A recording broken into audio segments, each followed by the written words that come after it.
এই এখানে মাদ্রাসার নামে আপনারা বলছেন মদ গাঁজা, কিসের মদ গাঁজা? এরা তো কুফুরির দিকে নিয়ে যাচ্ছে, মানুষকে কাফের বানানোর জন্য।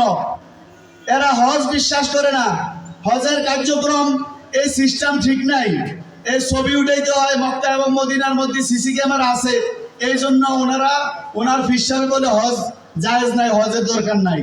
অথচ মানুষকে শৃঙ্খলা করার জন্য, ডিসিপ্লিনের জন্য এই মক্কা এবং মদিনায় সিসি ক্যামেরা লাগানো হয়েছে।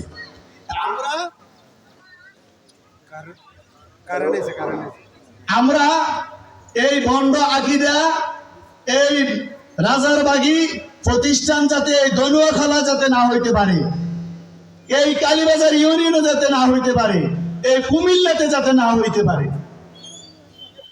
আমি আমার যে মসজিদ কমিটি তাদেরকে আমি বলছি, আলোচনা করছি, আমাদের কালীবাজার ইউনিয়নের ওলামায়ে কেরাম এবং কুমিল্লা জেলার ওলামায়ে কেরাম যেভাবে সিদ্ধান্ত দেয় আমরা ওইভাবে তাদের ব্যবস্থা নিব। প্রয়োজনে তাদেরকে আমরা সমাজ থেকে বের করে দিব। রাজারবাগী রাস্তা না,